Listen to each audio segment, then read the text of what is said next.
we've gone into miraculously, I think hopefully, I will say this for anyone, if you want to watch a non-spoiler review, spoiler review, either one, don't read or see anything because you'll even get an idea of the structure of the film. But having said that, I want to get into spoilers, and the one scene I really wanted to talk about for a while that was itching me is when they find Thanos just within the first 20 minutes of the film. And it's, everyone's thinking, like, their whole reason they want to see this movie is we want to see Thanos get his. We want to see him die. We want to get our revenge. Well, guess what? We get that, but it's not the way you think. Because by then, Thanos has already destroyed the stones. He's a peaceful farmer living out in the middle of the world. A peaceful farmer who, created a mass genocide. Right, but a lot of that is pulled right from the comic book. Really? Yeah. Okay. So like in the comic book in Infinity, he snaps his fingers and then he goes to the farm and he was like, I did what I just wanted to do. And does he destroy the stones? No. Okay. The comic book gets way more grandiose. Okay. In the comic book, he's courting Lady Death, which is the physical manifestation of death. Thanos wants death, and this woman, and she said, "Well, I need balance in the cosmic universe." Da da da da. He gets the stone. Same thing happens, but Death still rejects him. But now he's like, "Well, I've done all this. I did the work and everything." So he ends up on the farm, and that's the scarecrow of his armor and stuff. And so then, but this movie chooses to take away Lady Death. He just wants balance, right, in the universe, whatever. Yeah. And so his snap could be unsnapped, He fucking snaps again, and they're gone. No more stones. Yeah. And then the Avengers show up prior to that. And prior to the no one. destruction I'm of the gonna stones? tell you that first scene. Yeah, prior to them showing up. Yeah. He gets rid of the stones. And I just want to say this, that first scene, and I knew you were going to say that, and I know everybody's like, what?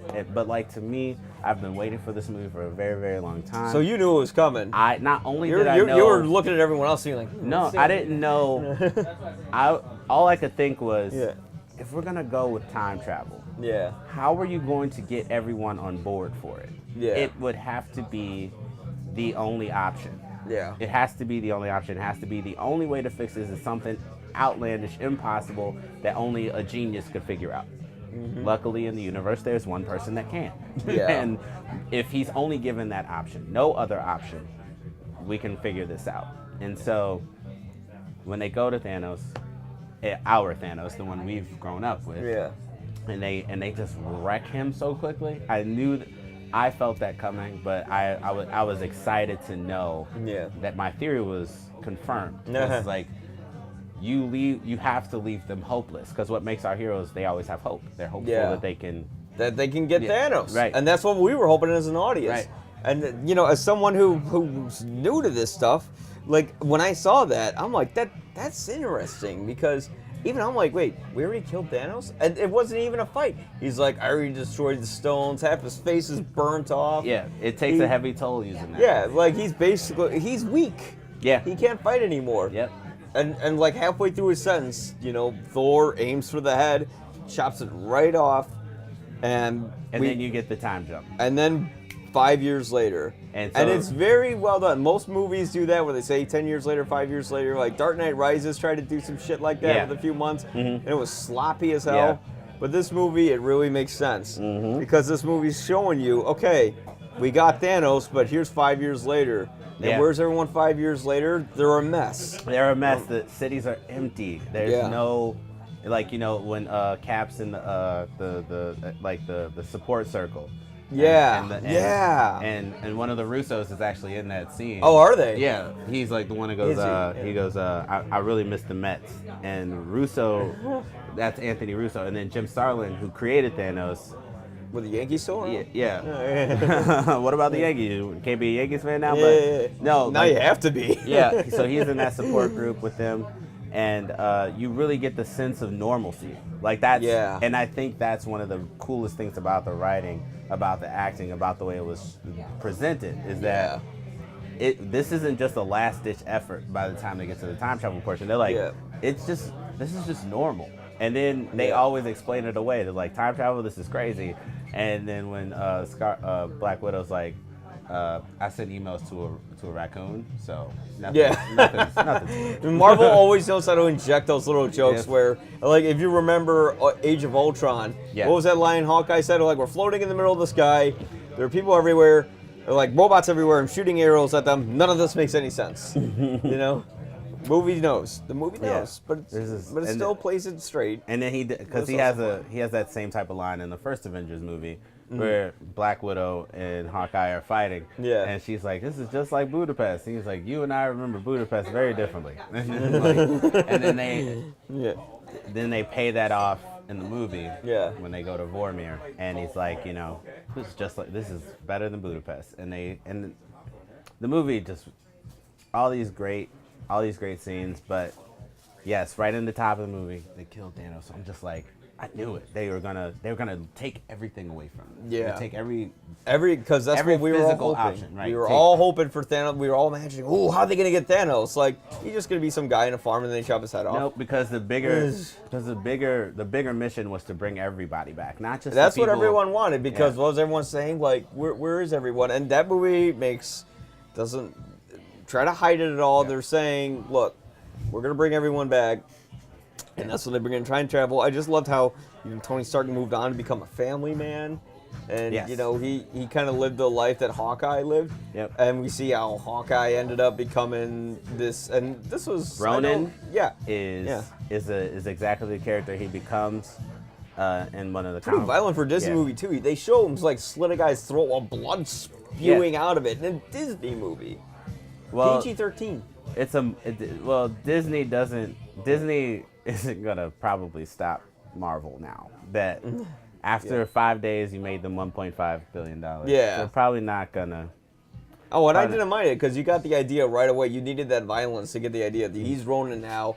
His soul is well, not his soul, but his heart. Morale, everyone's heartbroken. everyone's morality, everyone's moral compass is off, right? So like Yeah.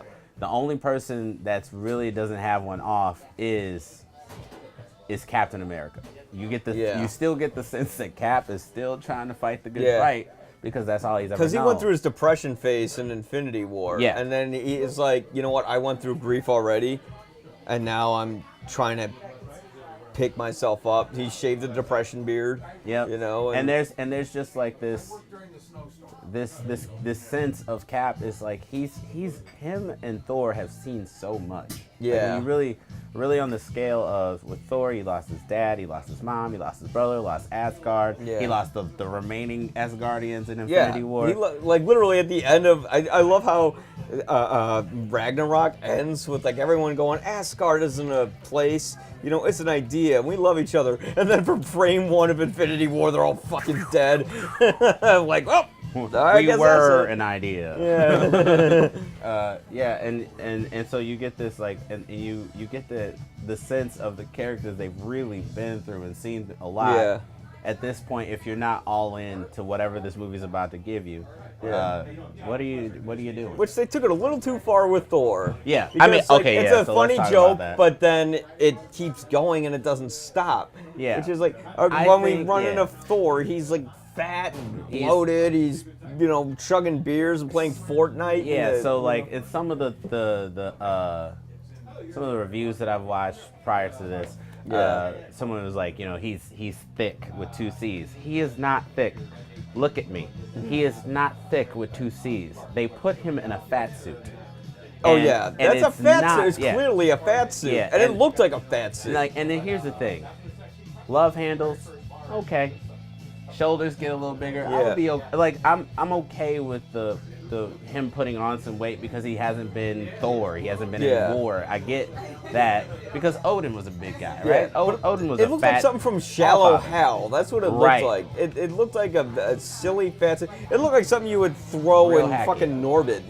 It was real hacky and unnecessary too, because then they gave you these, like they gave you shitty fat jokes when they could have gave you decent, depression stuff from Thor's mouth, and like Yeah. instead of making Thor the punching bag, and making him fat and making him this punching bag, I didn't really laugh at all of that stuff, but I do Yeah. appreciate the story arc, because he's lost everything. Again, the ultimate here is that, okay, I get it. He lost. Thor's got nothing, and Thor feels like he failed everyone. Yeah.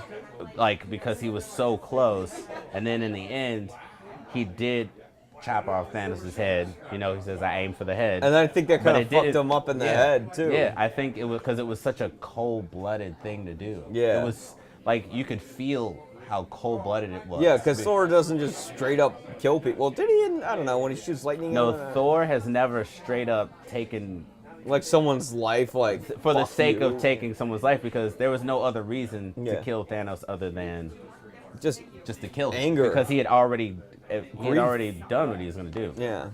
So, but like with this now. But at a certain point, you're like, can we stop with the like? I get why he reached that point because Thor's always been the guy where his people die, everything goes wrong, but still, especially in Infinity War, he's optimistic. Although everyone, you know, in what's the name of his world? I'm stupid. Asgard. Asgard died. You know, he still kept his head up and he's going, it's okay, Raccoon, we'll go and get this man together. And, you know, and It's to quote Infinity War. Rabbit. Thor says, Rabbit, revenge is an excellent motivator. And I am alive. Everyone in my family's gone. Everyone is gone. I am alive because fate willed it so. Yeah. But then that wasn't true.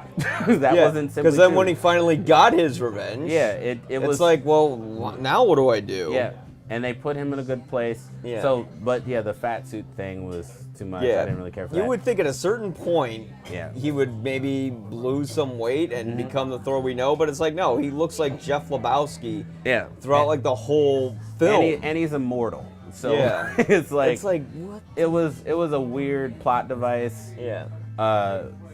A weird way to say, hey, it's okay that he's this fat. We're gonna put him on this redemption arc, but you could have just made him depressed and sad, and I would have felt that too. Yeah. You know.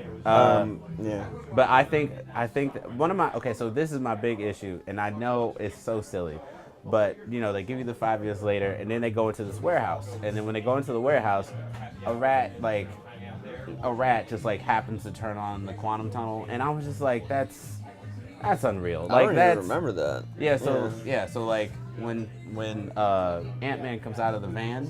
Yeah. The first time we see him in the warehouse, comes out of the van, the rat crawls across the controller, taps the right button to get him out, and he's shot out of the quantum realm. And that's how we get Ant-Man back. And I really just feel like it could have been just like He finds a way back or something. or rather than, when all the stuff is getting checked Yeah. into that warehouse, right? You could have just because they had Ken Jeong do a cameo as that security guard. Who? Ken Jeong, he's been in Kim Jong-un?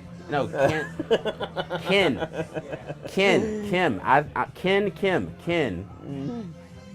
And he makes a cameo Because he would be near a nuclear reactor.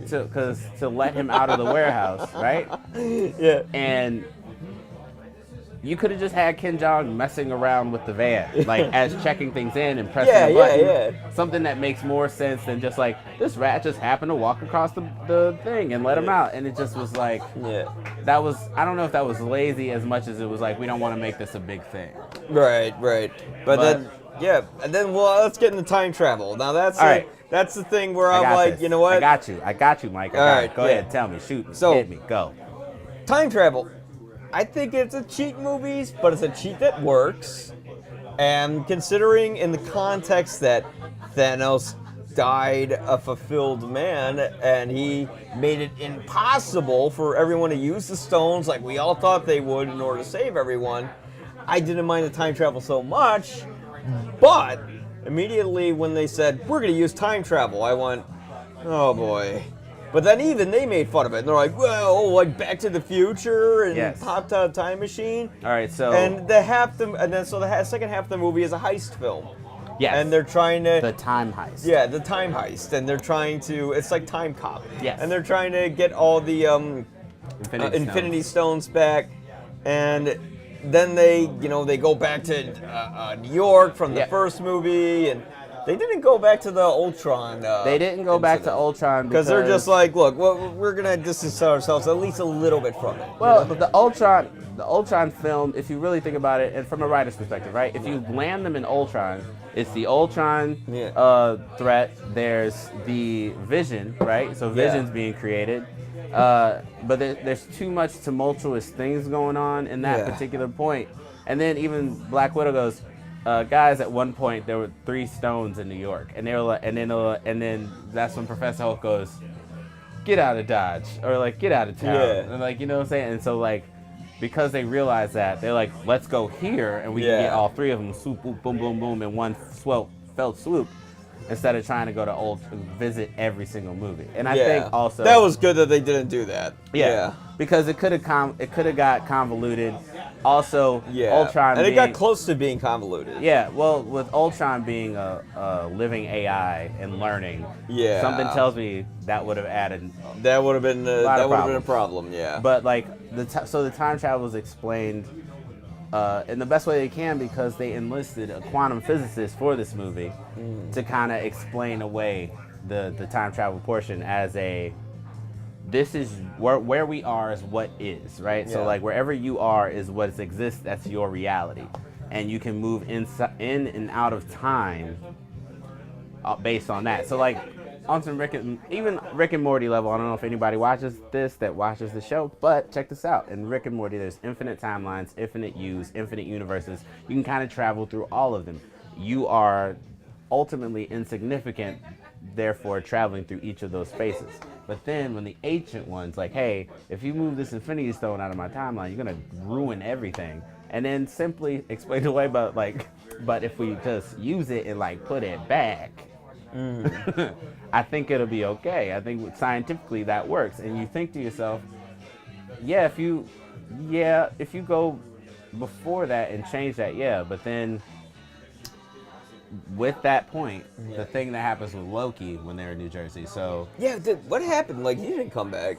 So Loki didn't come back. Obviously, Loki's dead. But because there's a version of Loki. There's a version of Loki that gets away with the Space Stone. Remember?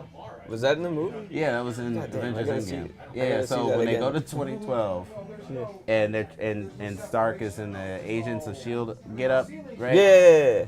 They drop the Space Stone, his dad. and he sees it, and he sees when they're at the fight in New York. Okay, yeah. And they're trying to get Loki. They just captured Loki. Yeah, they find Loki. They're like behind the wall where and they're struggling back and forth with this case. Yeah.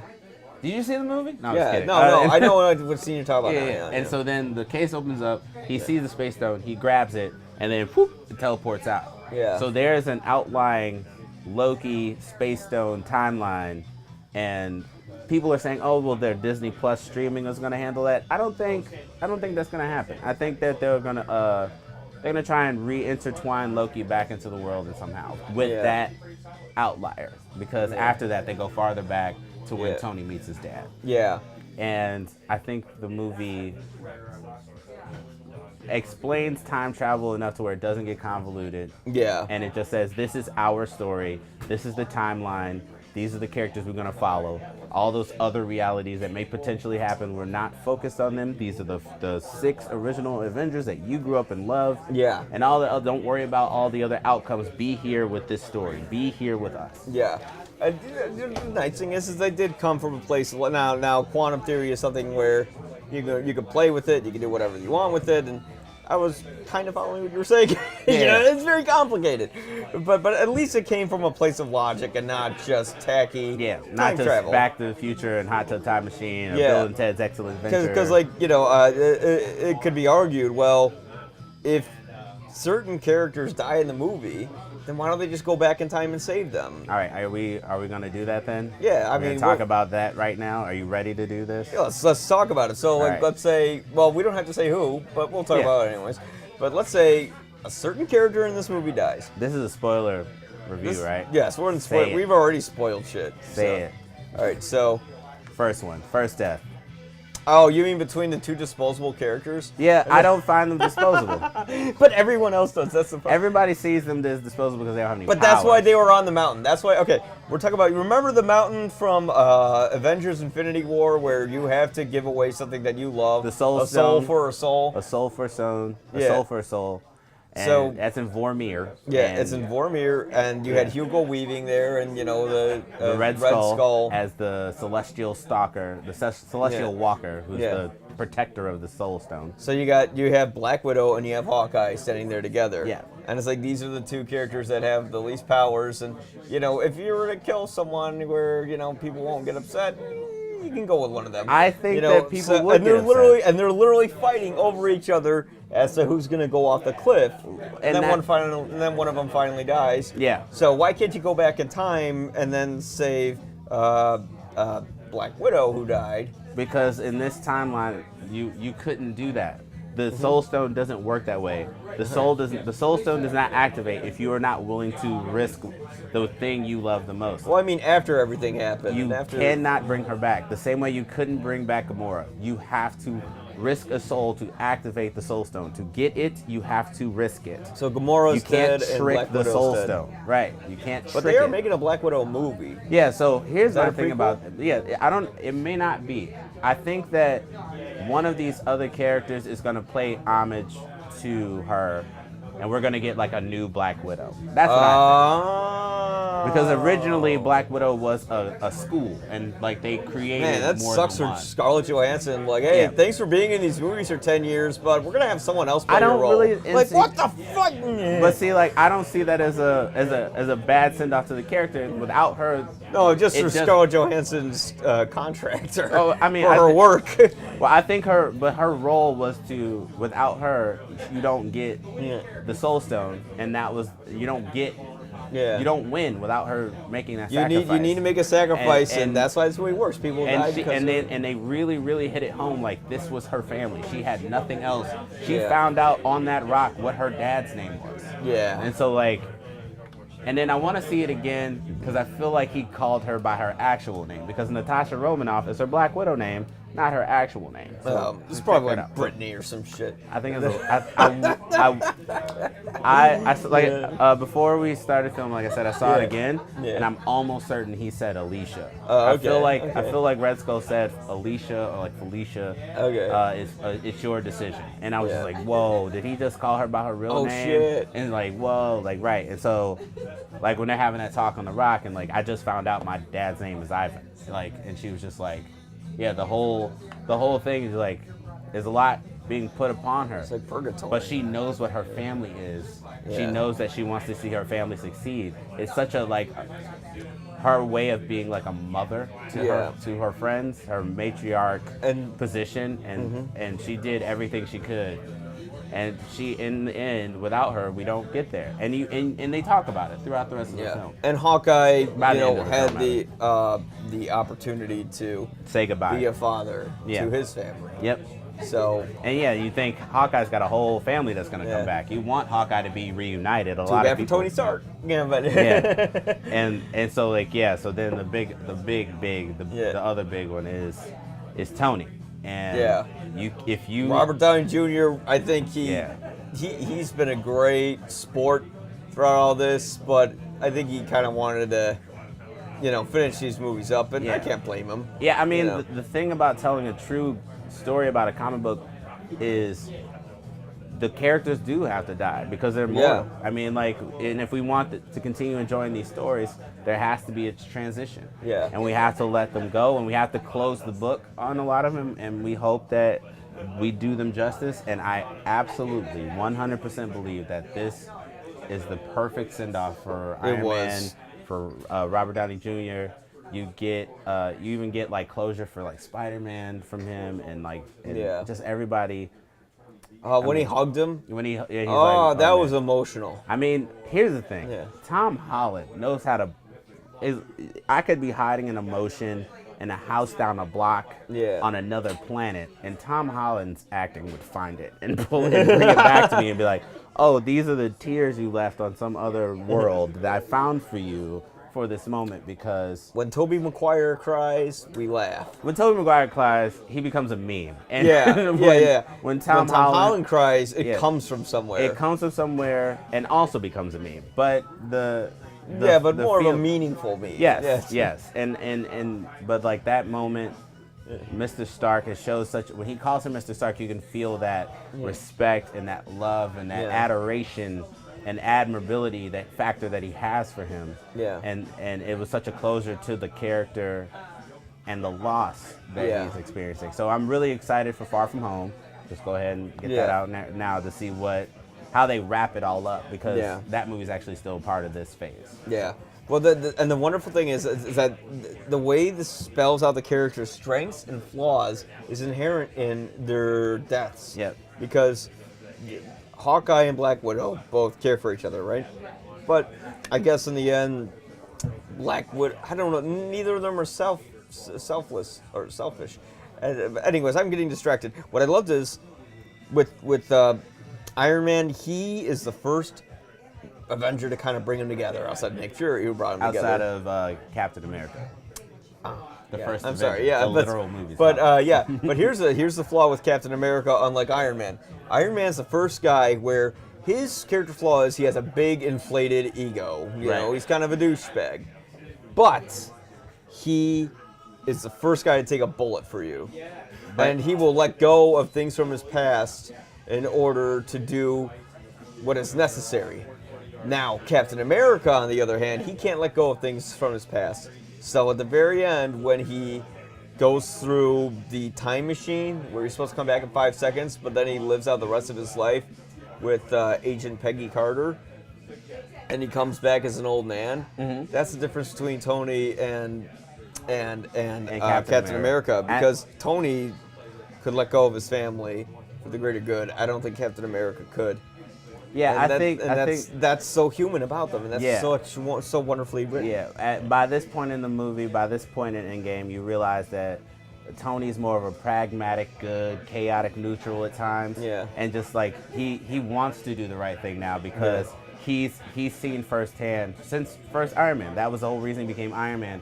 He saw what he was creating was hurting other people, and at that time, he was all about his own self-interest, making him kind of just this like chaotic, neutral character. Like he's super smart, can make these weapons, but he was trying to live up his own life, so it was about what he wanted. But by Avengers, he meets Captain America, and he has this very important dialogue about, are you the guy that's going to do what it takes, lay your life on the line, let the little guy jump over you to save the day? Can you be that guy? Yeah. And that was like the true challenge that came to fruition in Endgame. Yeah. Because he knew the stakes. He knew what was going to happen, and he still did it. And I think without Cap, he doesn't. And with Captain America, his holding on to his love for Peggy, but then also trying to move forward in this world that he's been thrusted into, still being optimistic, and not just optimistic, this unparalleled good, right? So he was always, we have to do what's right. That was like his, and that's where he was. He was like, we just have to do what's right. It doesn't matter if I agree with it or not. Yeah. We have to do what's right. And he gave up so much of himself.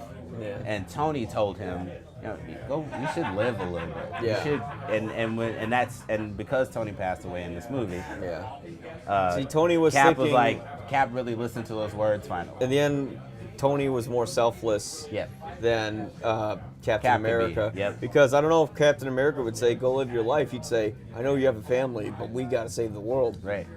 But Tony Stark's thinking about you, the guy next to you, and what's good for your life. Yep. See, this is a thing called writing. And it's a great thing about writing for this movie is like, he found out what time travel was, and he sat down with Pepper and was like, yo, should I do this? Yeah. Like, I figured it out, but should I do it? And he really contemplated it, because in that moment, you're thinking, like, yeah, like, we get that this shit is awful, but, like, you have a family, you're married, you have a home, you're at some sort of peace. But even Pepper saw, was like, are you peaceful, though? Yeah. And he was like... I think he's so war-torn, because they established that in Iron Man 3. Like, it's very sloppy the way they established that, which... Okay, here's one thing I'm confused with Iron Man 3. Didn't he quit being Iron Man at the end of Iron Man 3? Or did he just get like a heart transplant? I don't get it. I believe he just got the heart transplant, but okay. like he's thrusted back into it. Iron Man 3, what comes out? Age of Ultron. Yeah. So Age of Ultron, he does retire, but the reason he was retired is because he was creating Ultron. Oh. Okay. Him and Banner were thinking up a way to protect the Earth so that they didn't need the Avengers anymore. Yeah, but that didn't work out. And I think that didn't work out. And I think it's like a soldier who's been in war. Maybe this connects to the tissue of when he was in Iraq and he was sort of a POW. Yeah. It's like once you enter a war zone, once you're in that spot, you can't really come back to reality. You always need that sense of battle. So as a true warrior, someone who's bred like that, he couldn't let go of it. And he had the worst PTSD of all of them. I mean, yeah, and really a lot of that is because of the Battle of New York. It haunted him. Yeah. Like he saw that army in space, he saw everything that it came from, he saw Thanos, and he was just like, I gotta be prepared for that. And that's where Age of Ultron does play. He's like, where he says, that up there, that's the Endgame. Yeah. And he says... I didn't notice that until I ran into YouTube yesterday. I'm like, ooh. He says, that up there, that's the Endgame. How are we going to beat that? He's like, we'll do that together. We won't need Ultron. He goes, we'll lose. Yeah. And he's like, well, we'll do that together, too. Yeah. And when they come back to Endgame, and Tony finally comes back to Earth, and he's like, where were you? Yeah. You said, remember what you said to me? You said we would lose and we would do that together, but you weren't there. You were gone. And it was just like this really gut-wrenching. Tony was right, and Tony feels like he was right. We should have let him do the Ultron project. We should have gone and did it his way. And Cap still stood by his decision. He still said, we can change, we can fix it though. I was like, I know that didn't work, but we have a chance. Yeah. And we should use that chance. And he was the one to finally get rid of all the bad guys, for him to do the snap, and it was very honorable.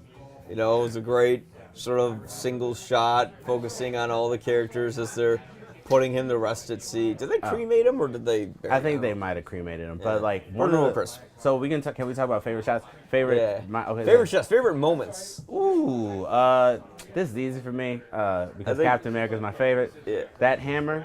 That fight with Thanos. Okay, how did he get the hammer? Okay, so this is the thinking on it. So in Age of Ultron, they have like this big joke where they're all trying to pick up the hammer, and Cap kind of makes it move, and Thor gets worried. He's like, "Whoa, but then he can't move." I saw that meme yesterday too. Did you see that on Twitter? Yes, it did. And so here's the thing.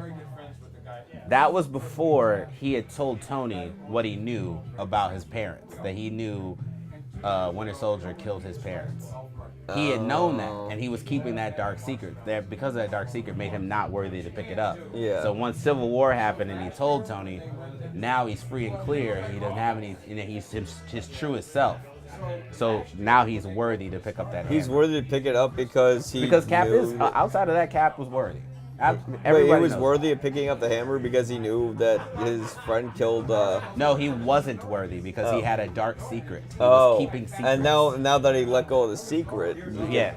But if you let go of the secret, why would that make you able to hold Thor's hammer? Because he is a worthy person. He's his truest self. He's his truest form of who he can be. Oh. He's not...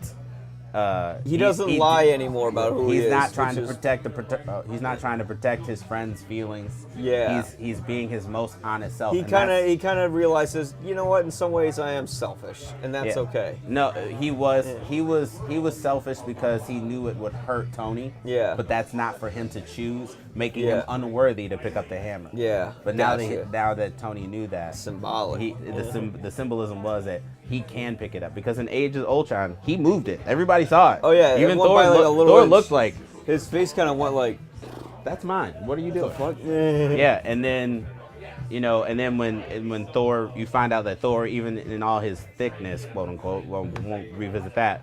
He's still worthy of the hammer as well. Yeah. And we've all grown to watch Cap, and we know he's worthy. He knows he's worthy. He knows now that he is worthy, and it was such a cool scene to watch him for about 2 minutes, a minute and a half, we'll say. Just spinning that hammer around. Just whip Thanos. Boosh, boosh. Just whoop his ass, and it was so great. It was so satisfying because, for the most part, Thanos had trashed everyone. Every time he fought somebody, he was just ultimately like. But But that fight was so cool. Captain Marvel scenes, as limited as they were great. Yeah. I think her plot points were used very well. She wasn't like. Why didn't she just kill Thanos in the first place? Well, I know she was saving other planets. It's not just other planets. You have to understand, Captain Marvel, it's like their entire there's way more planets in this universe that don't have the Avengers. That was kind of like why she said she wasn't there, which is accurate. I mean, not everybody has a defense. Everybody doesn't have superpower beings on their planets. Yeah. Geniuses and people of that nature to protect them from threats like Thanos. Yeah. And I can't disagree with that. It really makes everybody aware of what's going on in this movie. It's like it wasn't just Earth that lost its people. It was the whole universe. The whole universe has been wiped. Yeah. Half of all life in the universe is gone. So like, it really shows the scale of like, she can't just worry about here. You guys are here. You deal with this. I gotta go help all these other planets. Yeah. I like that take. I don't know. That was just me. Interesting. Yeah. Yeah. I didn't know how to feel about her. She couldn't even take down Thanos, which was good because I was worried like, oh god, she's so overpowered. She's gonna take this guy down in one fell swoop. No, immediately just throws a stone at her and she goes down. I mean, the Power Stone kind of. What happened after he hit her with the Power Stone? She just fly away or something? Well, no, he hit her with the Power Stone and she was out. Like the Power Stone. Unconscious? Yeah, the Power Stone enhances your strength to universal levels. That's why that was the first thing he got. Yeah. That's why he got that first, and so he was able to. He's able to take care of her, and then Iron Man fights Thanos, and we get to the final fight there. Because it was an intellectual kill. Yeah. We had the cold-blooded kill we wanted in the beginning. That was probably from my two favorite moments. It was when they killed Thanos in the beginning because you didn't see that coming, and then and this is 5 years later, and then I think they go to like just this desolate shot. Of the whole world. Those shots of just boats just like packed up on shore. It's like 28 days later. You're wondering where the hell everyone is. It's a good reference. Yeah. And then you get to and then of course my other favorite moment, which is going to be everyone's, which is the whole point of the movie, is when everyone finally comes back and Black Panther comes in and he goes, Wakanda, or whatever he says. Bombay. Yeah, Bombay. And everyone just starts marching out there. Spider-Man comes right in front of the camera. It's like that. It was, and that moment is so, as such a fan of these movies, it's so overwhelming because because like you were watching the emotions hit you there because you're waiting for them to come back, and when they come back, that is the biggest cinematic cum shot of the franchise. Yeah, like we were brought up on group shots of the Avengers from every movie. And they have says that Avengers. iconic shot, and he just says Avengers, and then he says the symbol, and it's just like at this point everything is rushing, and the movie is hit its like peak. Now you've seen it with a packed crowd. Did people cheer when that happened? Yeah. I mean, there was a lot of cheer moments. At the second time I watched it, it was when Thor gets the hammer. Not when Thor gets the hammer. When Captain America gets the hammer. When Pepper shows up. In Rescue. I was like, no. But that's because I don't like Gwyneth Paltrow. Well, okay. Well, that seems like that's something a else. Personal reach. Yes, that's something else. But with Rescue and Iron Man fighting side by side, that was kind of cool. Giant Man, Ant-Man become Giant Man. It's just he has Rocket in his hand with Groot, I think. And then Spider-Man's death mode is like going to auto kill mode. That's what it was called. That was I forgot about that. You're just like, man, there's so much. His eyes light up red, fuck him. And he just, it was cool, and just. And then, we haven't even talked about this. Professor Hulk, bro. Wow. That was such an interesting usage of that character. Yeah. Where the way Bruce Banner moved on was, he said, you know what? I know I'm Hulk. I'm always angry. So now I'm going to live as this green guy. So now when I get angry, it'll just be normal. Right. He said, I've always looked at him as some sort of disease. But, me and him talked it out. And I was like, we're the best of both worlds. We're the bronze and the brain. And and you can tell that he accepted his true self. Yeah. And he's accepted who he was, who he really was. And he was like, there's this, the quiet anger that we don't get. Yeah. And to know that he's not gone out of the universe, which is interesting. Yeah. So it's like, okay, what else do they have planned for Professor Hulk going forward, which is cool too.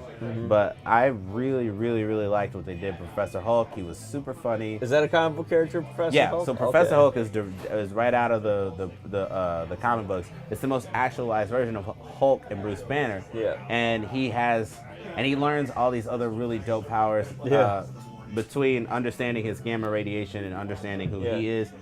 And in the movie, he was so cool, and like having him be more of a plot pin to move the story forward instead of just this. I'm gonna show up and smash things and be this action shot guy. Yeah. I really loved. More layers. Now we can maybe get a good Hulk movie out of it. Yeah. And that's all we can hope for at this point. Yeah. I thought he was great. I think all the stuff with Ant-Man I really liked.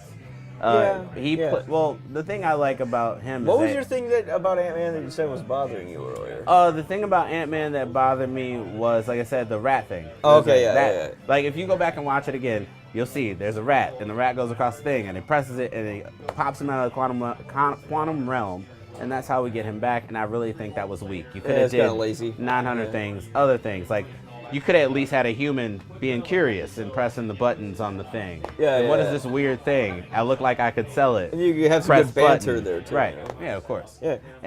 But that was my only thing about that. And one thing I loved is how, I know it was like all the big moments I like, but, you know, I guess it's going to stick with me easily. I'm trying to think of like a little moment that I like. Like an unforeseen moment that most people. I will say this: I loved on the second time around watching it. I loved Nebula and Gamora reuniting. I really, hit a little. They kind of hit a little harder. Say, hey, you know what? We haven't gotten along in the past, but let's Nebula put that shit aside. So good in that movie. And I like how Captain America and Iron Man, they make peace.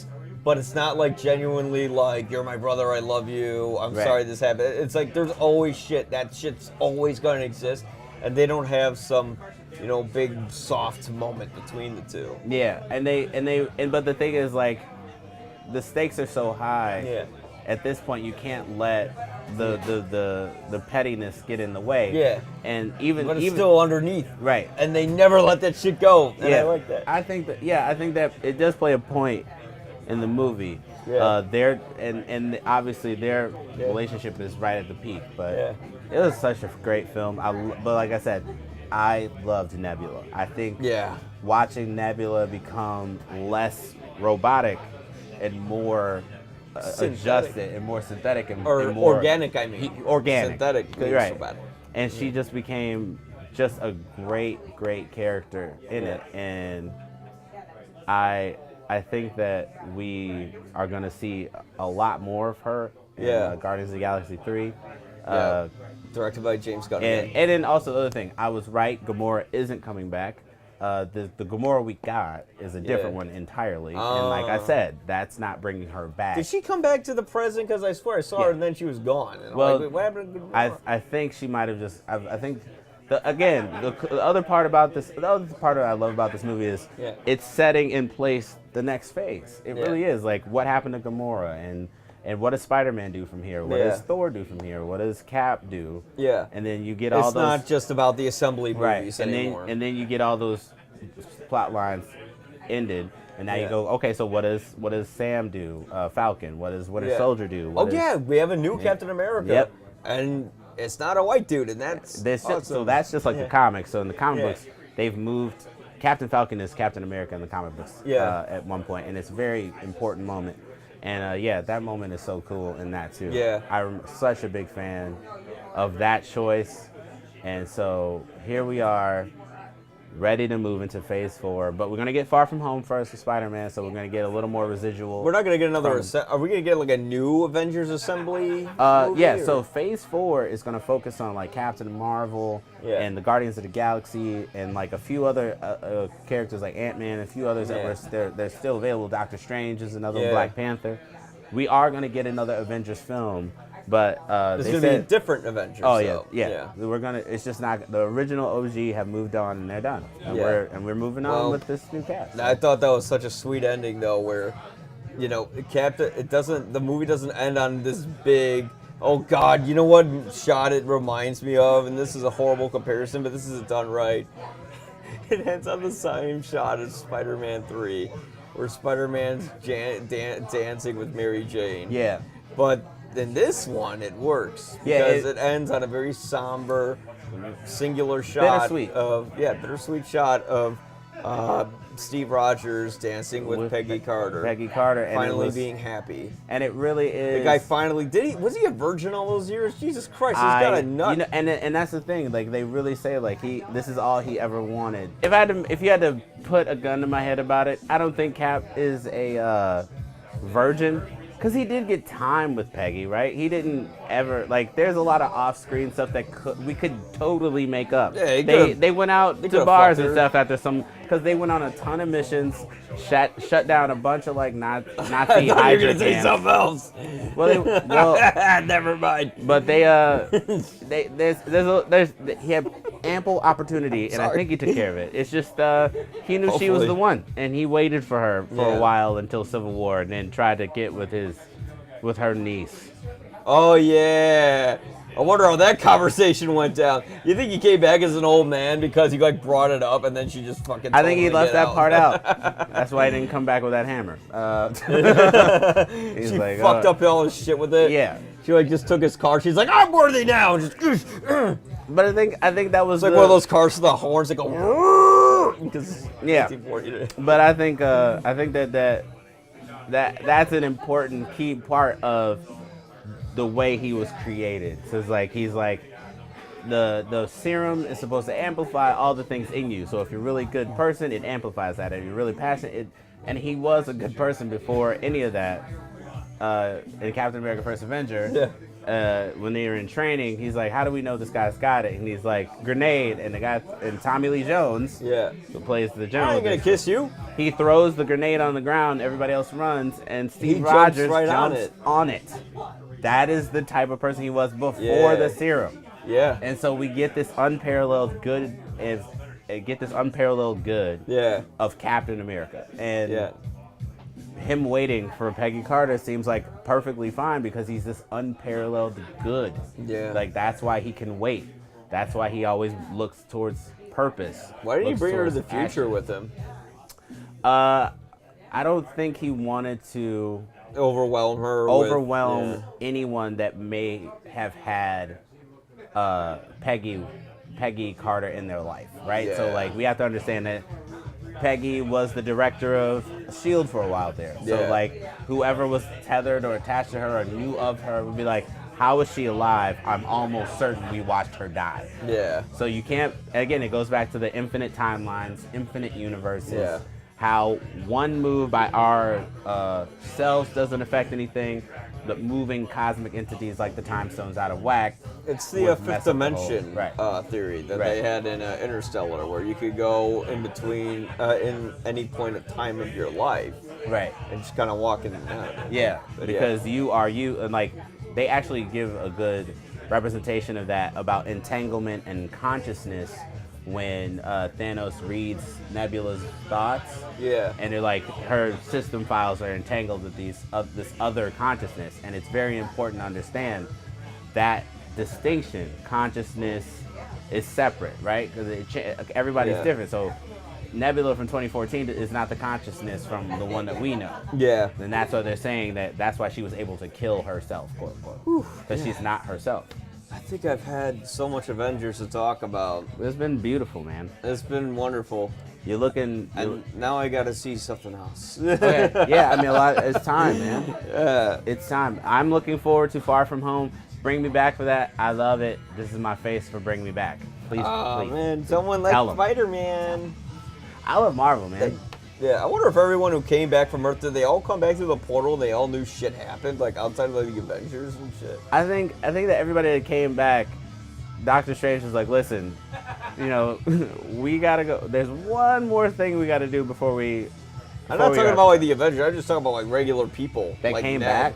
Yeah, I think they had an idea of what happened. Oh, they just kind of came back. They didn't go through like the whole portal like everyone else did. No, like Doctor Strange portaled the people to the fight. Everyone else was just brought back to where they were. Oh, okay. Yeah. The last place you remember seeing anybody, a lot of all those characters came back to where they were. Because when they portal through, Doctor Strange is bringing back everyone from Titan. Yeah. Because that's where we last saw them. Oh, that's right. Fucking Hawkeye's wife called him and asked, Yes. you know, like, she didn't even notice shit happened. Right. Oh, okay. Because, like, wasn't there a shot where, like, Ned, like, was hugging Spider-Man. Spider-Man. I didn't want to say. I want to say Peter Parker. Man, like Peter Parker, and like he's like crying and shit. Yeah, because why is he crying? Because 5 years. Because they didn't change 5 years. They just brought everybody back to 2023. So the 5 years later still exists. They've missed 5 years. Did they know they missed 5 years? Yes. Oh. Okay. And so like there's going to be a lot of... It's kind of like just being asleep for 5 years and you wake up. Yep, and there's going to be a lot of residual effects from everyone that was involved. You got to understand the whole planet's got this PTSD now. Like there's a lot of heavy consequences to what they did to kind of bring back everything to some sort of normal. Yeah, because Doctor Strange was was telling Peter Parker about stuff, and you know Peter Parker was kind of going on his little spiel to Tony Stark, and then Tony Stark hugged him. Like, did everyone just kind of exist in this whole other dimension for 5 years? I don't know how much. Or were they just asleep like in a coma? I don't know how much more they'll speak about the Soul Stone. So the Soul Stone has what's called a pocket universe, and that's where Thanos was transported to at the end of Infinity War, and he's talking to Gamora. He's inside the Soul Stone. And then he comes back out of it after the snap because the Soul Stone healed him.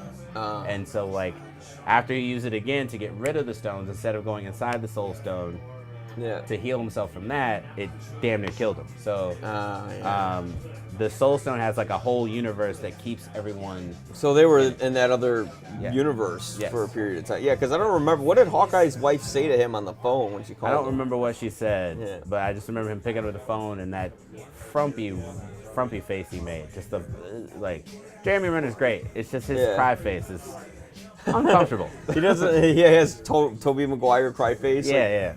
Because he looks like, honestly, Jeremy Renner looks like he's always crying anyway.